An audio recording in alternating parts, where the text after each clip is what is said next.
In 1967, there was not too much excitement to be had in a small Missouri town called Hannibal. But what they did have was an extensive dry caving system to explore named Murphy's Cave. This cave system was a beacon to all young explorers and avid outdoorsmen from the area, as it would provide a muddy day of entertainment and excitement, except for the one day that it didn't.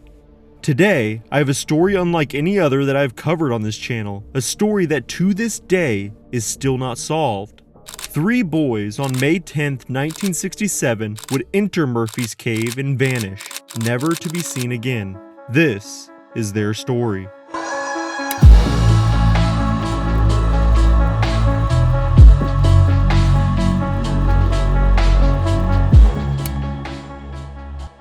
Hello everyone, and welcome to my channel where we cover all tragic and terror stories. So if you enjoy this type of content, don't forget to hit the like and subscribe button, plus ring the notification bell to be notified of all new uploads. And as always, viewer discretion is advised.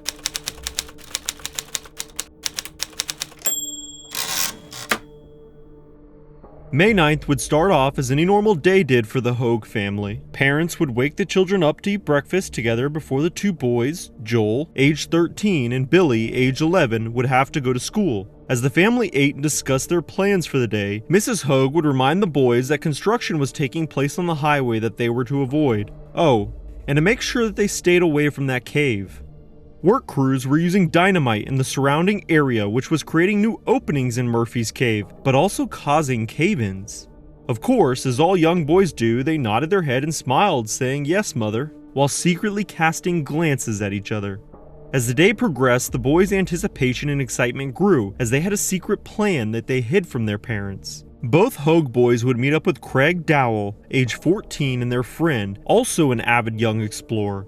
It was quickly agreed upon that after school the boys would get together and attempt to enter Murphy's Cave. This would not be the first time the Hogue boys entered Murphy's Cave. In fact, they had some experience as they would occasionally explore its depths together, despite the wishes from their parents. Once school ended, the boys would head home, eat with their families, and then meet up again. The boys played it off as if they were just gonna go play with some friends, but had to hide their flashlights in fear of being discovered by their parents. After sunset, the Hogues and Daniel managed to find an unknown entrance to the cave, but did not make it far inside, only just enough to whet their appetites and cover their clothes in a reddish mud color that was common when exploring Murphy's Cave. Soon after the boys entered, construction workers spotted the flashlights in the distance and called out to them, but not wanting to get caught, all 3 boys would sprint home, making it safely back that night. When they returned, it was apparent where the boys had been. Each one would receive a stern lecture from their parents, but it did little to sway them. The desire to explore remained. Due to their shenanigans the night before, on May 10th, the Hogue boys would be grounded. Mrs. Hogue instructed Joel and Billy that they would only be allowed to play in the family yard that day, where she could keep an eye on both of them. But their parents' words went in through one ear and out the other. Nevertheless, May 10th started off just like May 9th. The boys would attend school, but today were told to head straight home. To their credit, they did follow instructions and after school, did exactly as they were told. However, today was grocery day, and both Mr. and Mrs. Hogue would head to the store an hour or 2 after Billy and Joel got home. Both boys watched their parents get in the car and drive off. They quickly grabbed their flashlights and headed to Craig's house, where they soon met up with their friend and would begin their nightly adventures. The clock was a little past 2 as the boys began walking towards the cave entrance. They had a few flashlights, a lantern, a shovel, and even built a small makeshift ladder for the trickier passages. One that did not look like it could hold much weight, but again, these were children. And as the hours progressed, so did the boys. And around 3 p.m., all 3 were spotted near the entrance of Murphy's Cave by a neighbor of the Hogues passing by. The glow of a lantern could be seen, illuminating in the distance as the boys disappeared into the rocks. But nobody realized at the time that this would be the last time the 3 boys would ever be seen. Mr. and Mrs. Hogue pulled into their driveway around 5:30 p.m. The minute they arrived, something felt off. It was evident the boys disobeyed instructions and left. But both parents were more worried about where they were going. As their flashlights and clothes were missing, it became apparent what they were up to. Both parents were furious, but little could be done at the moment, so they sat and waited, and waited, and waited, until eventually it was well past dinner time, and the sinking feeling of helplessness mixed with worry was palpable in the air. Something was not right. Understandably, in a state of panic, Mrs. Hoag called the local authorities and explained the situation. Thankfully, they were taken seriously, and a small search party was quickly made and dispatched, which consisted of a small group of authorities and spelunkers. The most logical place for the boys to be would be in the cave, so that is where the search began, but this provided more challenges than originally anticipated due to the ongoing construction. There was massive amounts of undiscovered cave that had been exposed, as well as passages that were known and had been sealed, creating a general confusion with all those that were familiar with the layout of Murphy's Cave. The night progressed with no luck, and as authorities ventured deeper and deeper into the subterranean caverns, flashing their lights, calling out for an answer, nobody answered back. Eventually, the search ended that night, and the Hoags were more panicked than ever. They would not sleep that night, as every moment would be an agonizing thought of their sons. Another day passed, and just like the last, nothing new was found or reported. There was a remaining hope among the search team that the boys would show up out of the ground with smiles on their faces, but as time progressed, this hope dwindled, like the tiny wick of a candle ready to be extinguished.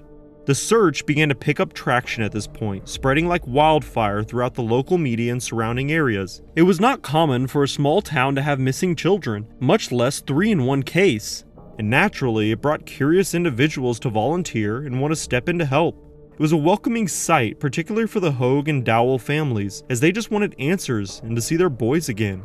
Because of the traction, national media began to run it in the papers as well, and pretty soon the story about 3 missing boys in Murphy's Cave, Missouri was known across the country. Volunteers began to travel across the US to join in on the efforts. Amateur and professional cave explorers offered their services, with some being considered the best in the world. So many, in fact, that the cave was explored for 10 days straight, 24 hours a day. All the familiar passageways were quickly discovered to be empty, as they focused their search on any new caverns. But again, nothing was found. And at this point, the cave had experienced multiple cave-ins, and thus it cannot be ruled out that the boys had been a victim of a passage that was recently closed. But it was impossible to know, which made the search that much more difficult. As the search continued into the cave, they began to expand to surrounding areas looking for any clues, which just so happened to include a nearby quarry.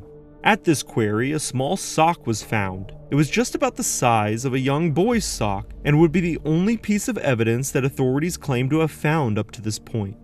This brought hope to rescuers and only intensified the search, but a new question would be on everyone's mind with the discovery of the sock. Did the boys even make it into the cave? The option certainly had to be considered because there was no evidence to point otherwise, and authorities had to think of all scenarios. Thus, the search was expanded to the surrounding cave systems, and after 10 excruciating days had passed, the only sign was that single sock. However, even this would eventually be a problem, as neither parents could say for certain that the sock found belonged to any one of the boys. It was a massive blow to the search effort, as that was the only remaining hope left. Murphy's Cave had been thoroughly searched and a new map had been drawn. Eventually it was concluded that the boys could not be in the cave unless they had been crushed under a cave-in, but there are many other theories on what could have happened.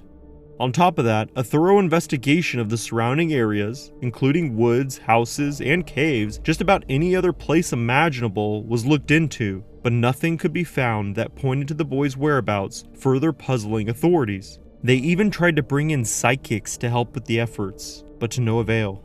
All avenues were explored.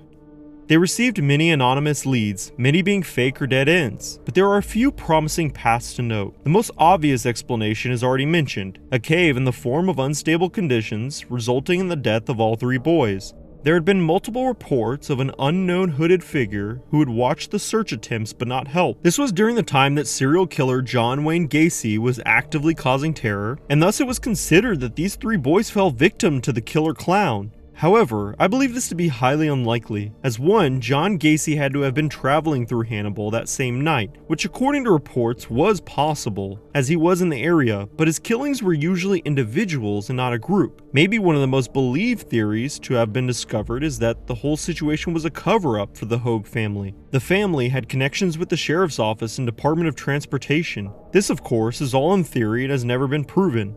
What kind of cover-up and for what reason is not mentioned, but I believe this avenue is theorized only because it is a simplistic but logical explanation from the current outcome. No matter what anyone believes, due to the national exposure, the search for the Hoag and Dowell boys turned into the largest cave search operation in American history. While there is not a specific number of individuals that helped, it was documented to be well over a few hundred. If anyone has any knowledge of the situation, please come forward. A cold case to this day that remains unsolved.